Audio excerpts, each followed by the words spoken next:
Hello everyone, viewers. In the grand tapestry of history, some figures are woven in threads of pure gold, their images shining, unambiguous and heroic. Others are stitched with darker, more complex threads, their true colors obscured by centuries of shadow and speculation. And then, there is one figure whose entire portrait seems to have been deliberately unraveled and restitched into something else entirely. A woman who, when you hear the name Mary Magdalene, what image comes to mind for most? It's the penitent sinner. The prostitute, weeping at the feet of Jesus, her long hair drying his skin, her past sins washed away by a torrent of grateful tears. She is the ultimate symbol of redemption, the fallen woman raised up, a beautiful, comforting story of forgiveness. But what if the portrait you know so well is not a historical account, but a masterpiece of political propaganda, painted over the original image of a leader, a teacher, and the most important disciple of them all? What if the woman we've been taught to pity was in fact the woman Jesus chose to lead? To understand the real Mary Magdalene, we must first travel back in time, not just to the dusty roads of Galilee, but to the very source situated on the western shore of the Sea of Galilee. It was a thriving, bustling center of commerce. It was a city of fishermen, yes, but also of merchants, traders, and Roman officials. It was known for its prosperous fish, salting industry, its textiles, and its strategic location on the Via Maris, the ancient highway that connected Egypt to the empires of the north. Magdala was a place of wealth. The Gospels are subtle, but the clues are there. Luke's Gospel notes that as Jesus and his 12 disciples traveled, they were accompanied by several women who had been cured of evil spirits and diseases. Among them was Mary, called Magdalene, and Joanna, the wife of Chusa, the manager of Herod's household, and Susanna, and many others. These women, Luke tells us, were helping to support them out of their own means. They were patrons, benefactors, women of independent wealth who were bankrolling the entire Jesus movement. And Mary Magdalene is listed first, suggesting a position of prominence among them. Forget the image of a penniless outcast. The evidence points to a woman of status, a woman with the resources and the freedom to leave her home, travel, and fund a controversial new spiritual movement. But what about the detail that has defined her? For centuries, this has been interpreted as a metaphor for a life of deep sin, perhaps the 7 deadly sins. The prostitute narrative seemed to fit perfectly. A woman possessed by lust, greed, and vice. But in the ancient world, the concept of demons was far more complex than our modern understanding of good versus evil. Demons weren't necessarily moral failings. They were often epilepsy, severe depression, schizophrenia, debilitating physical ailments. In a world without modern medicine, these were the work of malevolent spirits, of demons. To say someone was possessed by 7 demons was to describe a person in the throes of unimaginable agony. It was a medical diagnosis, not a moral judgment. It meant her suffering was total, complete.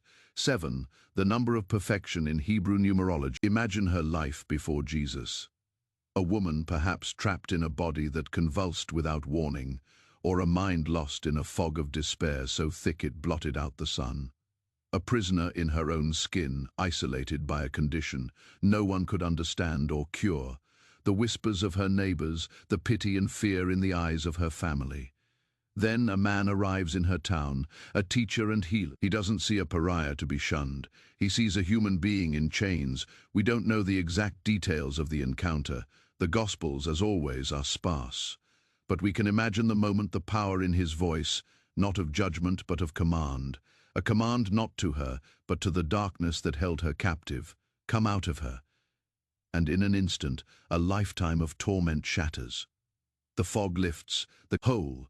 This was not the forgiveness of a sin. This was a liberation, a complete restoration of her being. The bond forged in that moment would be absolute, unbreakable. It was a bond of life debt, of profound soul, deep loyalty. From that day forward, her life had a new purpose. She would follow this man to the ends of the earth. She would dedicate her wealth, her energy, her entire being to his mission. This was the conscious choice of a powerful woman who had been given her life back and intended to use it for the one who had saved her. As she joined the inner circle, It quickly became clear that Mary was not like the others, while the 12 male disciples, mostly fishermen and tax collectors, often struggled to grasp the deeper meaning of Jesus' parables. Mary understood.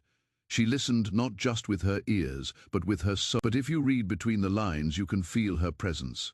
You can sense a different kind of conversation happening away from the main group. Jesus spoke to the crowds in parables, in simple stories they could understand. "The kingdom of heaven is like a mustard seed," he would say, and the disciples would nod, and then later in private ask him, "What on earth did you mean by that?" They were fixated on the literal, on the coming of a physical kingdom, but Mary, it seems, was on a different wavelength.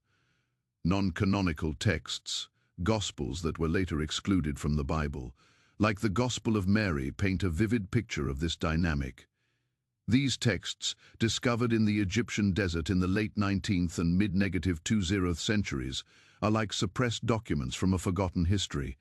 In the Gospel of Mary, after the resurrection, the disciples of Peter turns to Mary and says, "Sister, we know that the teacher loved you differently from the rest of women. Tell us the words of the teacher which you remember, which you know, but we do not, nor have we heard them." Think about the power of that statement. Peter, the one Jesus supposedly named the rock on which the church would be built, admits that Mary possesses a secret knowledge, a deeper teaching that was given to her alone. Mary then proceeds to describe a complex vision of the soul's journey, a sophisticated piece of spiritual instruction about overcoming the passions and ascending to a state of true rest. Her teaching is not about external rules or future kingdoms, it's about internal transformation. This is the core of the conflict that would shape the next 2,000 years of Christianity. Was the message of Jesus about creating an external institution? Peter, it seems, represented the former. Mary represented the latter. As Mary finishes her teaching in this forgotten gospel, the reaction is not one of gratitude, but of jealousy and disbelief. Andrew, one of the disciples, expresses doubt, but it is Peter who explodes with rage. He turns on Mary, his voice dripping with scorn. Did he really speak with a woman in private and not open? The accusation is shocking in its rawness. It's not a theological debate. It's a raw political power play, fueled by misogyny. Peter cannot accept that Jesus would entrust his most profound wisdom to a woman. He cannot stomach the idea that she, not he, was the chosen confidante. In that moment, the battle for the soul of Christianity begins. The battle between the Petrine tradition, which would become the Roman Catholic Church with its male priesthood and rigid hierarchy, and the Magdalene tradition, which valued direct spiritual experience and recognized the spiritual authority of women. This conflict wasn't just theoretical. It played out in the daily life of the movement. Imagine the scenes. Jesus is teaching, using a metaphor about a farmer sowing seeds. Mary is contemplating the nature of the soil, the different ways the human heart can receive a divine truth. Jesus talks about becoming like a child to enter the kingdom. The men are arguing about who will be the greatest, who will sit at his right hand. Mary understands he's talking about humility, about shedding the ego. She wasn't just a follower, she was his intellectual and spiritual peer. She understood the radical world, changing nature of his message in a way the others, blinded by their ambition and cultural conditioning, simply could not. He wasn't just a Messiah who would save Israel.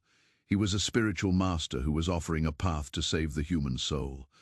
This is the kind of hidden history, the stories buried just beneath the surface, that can change our entire understanding of the past. If you find this journey, it helps us continue to dig deep and bring these incredible stories to light. The tension continued to build as they made their way to Jerusalem. The air was thick with expectation and danger.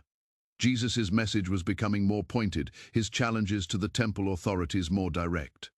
The disciples could feel the political temperature rising. They were on a collision course with the most powerful forces in Judea. They imagined a triumph, but Jesus was speaking of a different kind of kingdom and a different kind of coronation, one that involved a cross. The final week in Jerusalem was a blur of activity, the cleansing of the temple, the debates with the Pharisees, the final supper. At that last meal, the tension was unbearable. Jesus spoke of betrayal, of denial, of his coming death. The disciples were terrified, and through it all, Mary watched. She understood what was happening on a level the others could not. She knew this was not a political failure, but a spiritual culmination. She wasn't preparing for a battle, but for a sacrifice.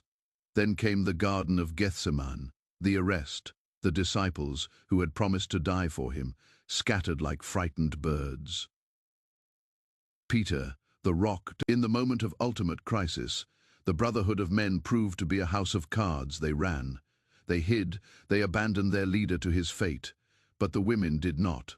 While the men cowered behind locked doors, consumed by fear and shame, Mary Magdalene followed him. She stood in the courtyard during the farcical trial. She walked the brutal road to Golgotha. She stood at the foot of the cross.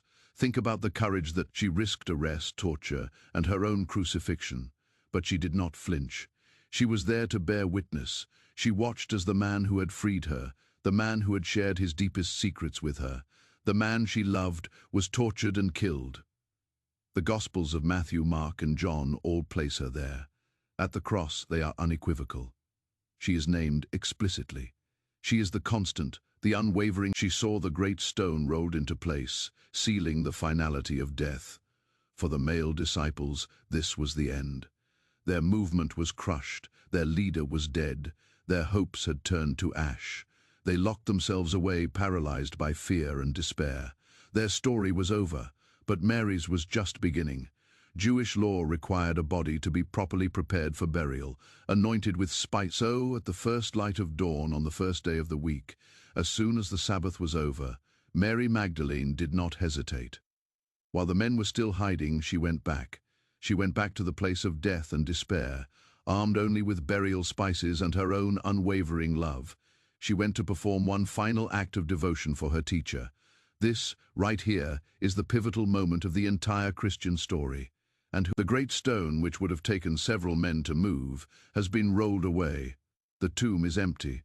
Her first thought is not one of divine intervention. It's a thought of human cruelty. She thinks his body has been stolen.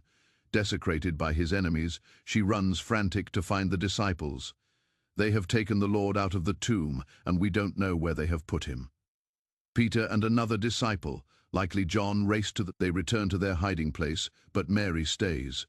She remains at the empty tomb, weeping. Her grief is total. First, she lost him to a brutal death, and now even his body is gone. It's in this moment of absolute despair that the turning point of history occurs. She looks into the tomb again and sees two angels. They ask her, "Woman, why are you crying?" She repeats her fear. They have taken. She mistakes him for the gardener. He asks her the same question. "Woman, why are you crying? Who is it you are looking for?" Still thinking he's the gardener, she pleads with him. "Sir, if you have carried him away, tell me where you have put him, and I will get him." And then, the gardener speaks one word, her name, Mary. In that single word, the universe shifts. She recognizes his voice. The explosion of joy and disbelief in her heart. The man she saw die is standing before her, whole and radiant. He has conquered death itself. And in this transcendent moment, he gives her a mission. A commission that will elevate her above all others. He says, "Do not hold on to me, for I have not yet ascended to the Father. Go instead to my brothers and tell them, I am ascending to my Father and your Father, to my God and your God." This is not a Jesus is sending her. She is to be his messenger, his emissary. She is to be the first to proclaim the central tenet of the Christian faith, the resurrection. She is to be the apostle to the apostles, Fei Apostola, Apostolorum Fei. This title, which would be given to her by early church theologians like Hippolytus of Rome, is not an exaggeration. It is a literal description of her role. Without her, the story ends with a group of terrified men hiding in a room. With her, the story explodes into a global movement. So Mary Magdalene goes. She runs back to that locked room where the disciples are huddled in fear, and she makes the first proclamation of the new faith. She kicks down the door of their despair and lets the light in. "I have seen the Lord," she declares. She delivers the message. For a brief, shining moment, her authority is supreme. The men who fled and denied must now listen to the testimony of the woman who stayed, who watched, and who was chosen. But this moment of female leadership, as powerful as it was, would prove to be fragile. The world was not ready for a woman to hold such power. and the men who had just been shamed by their own cowardice were not about to let her remain in charge. The battle, did he really prefer her to us? That question would echo down the corridors of power for the next few centuries. As the early church began to organize itself, it modeled its structure on the Roman Empire. It needed clear lines of authority, a chain of command, and in a Roman world, that chain was exclusively male. The story needed a single male inheritor of Jesus' authority, and so the tradition of apostolic succession was built around him. The authority flowed from Jesus to Peter, and from Peter to the bishops of Rome, the popes. For this structure to hold, there could be no room for a female apostle who held a higher commission. There was no room for a woman who received secret teachings and was sent as the first and primary witness. Mary Magdalene's role was a problem. Her authority was her power had to be neutralized. If they couldn't erase her from the Gospels, she was too prominent, named more than most of the male apostles. They could redefine her. They could demote her. The process was slow, a gradual chipping away at her status, but it culminated in a single devastating moment in the year 591 AD. In a sermon, Pope Gregory the Great, one of the most influential figures he stood before the faithful, and with the full authority of his office, officially conflated Mary Magdalene with two other women mentioned in the Gospels, Mary of Bethany, the sister of Lazarus, and, most damagingly, the unnamed sinful woman who anoints Jesus' feet with oil and dries them with her hair in the Gospel of Luke. This anonymous woman was widely assumed to be a prostitute. With a single sermon, Pope Mary Magdalene, the apostle to the apostles, was officially declared to be the repentant sinner. The prostitute, it was a brilliant and ruthless piece of theological engineering in one stroke. Her threatening authority was gone. She was no longer a leader, but a fallen woman who needed saving. She was no longer a teacher of secret wisdom, but a symbol of penitence. Her independence and financial power were forgotten. Her apostolic commission was overshadowed by her supposed shameful past. The woman who funded the movement, who understood its deepest truths, who stood brave at the cross, and who was the first to proclaim its triumph, was transformed into a safe, controllable, and deeply misogynistic caricature. She became a cautionary tale, a symbol that a woman's place was on her knees, weeping for her sins. It was cemented in art, in literature, in sermons, and in the popular imagination. The greatest artists of the Renaissance, from Titian to Caravaggio, painted her not as an apostle, but as a sensuous, semi-nude penitent, her long, flowing hair a symbol of her former vanity and sexuality. The lie became the truth. The propaganda became history. For over 1,000 years. Her gospel was suppressed, labeled heresy. Her authority was denied. Her legacy was stolen. But truth, as they say, has a way of rising again. In the 19th and 20th centuries, archaeologists digging in the sands of Egypt began to unearth jars of ancient manuscripts, texts that had been hidden away by early Christians who feared their destruction. Among these finds were copies of the Gospel of Thomas. For the first time in over 1,500 years, we could hear her voice again. We could read the story from her perspective. These texts confirmed what some scholars had long suspected, that in the early days of Christianity there were many different voices, many different interpretations, and that Mary Magdalene was a central figure, a leader of a powerful branch of the faith that celebrated gnosis, or direct personal knowledge of the. In its revision of the liturgical calendar, it officially separated Mary Magdalene from the unnamed sinful woman. It was a subtle bureaucratic change that went largely unnoticed by the public, but it was a quiet admission that Pope Gregory had been wrong. The Church acknowledged that there was no biblical basis for identifying Mary Magdalene as a prostitute, but the damage was done. 1400, the popular image of the penitent prostitute still clings to her like a shroud. But the tide is turning.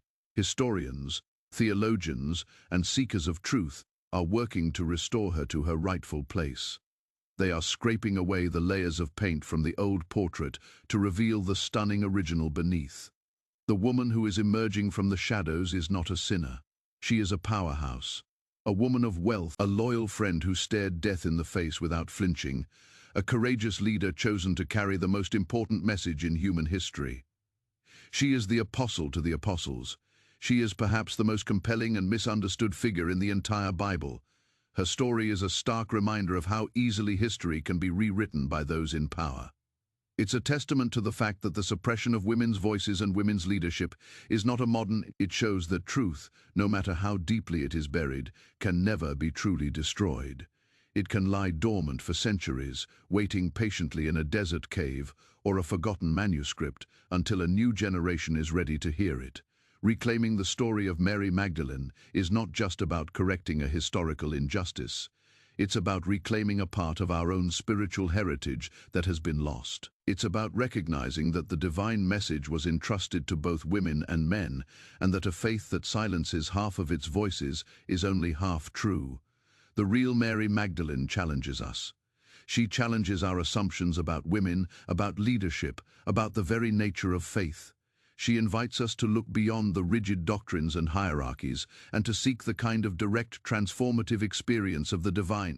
All right, that is all for today's video. We've journeyed through a story of power, jealousy, and the deliberate rewriting of history to uncover the truth about one of history's most maligned women. If you liked this video, and if it made you see the past in a new light, please subscribe to our channel and give it a like to support us. Your support allows us to keep digging for these buried truths. Thank you for watching, and we'll see you in the next.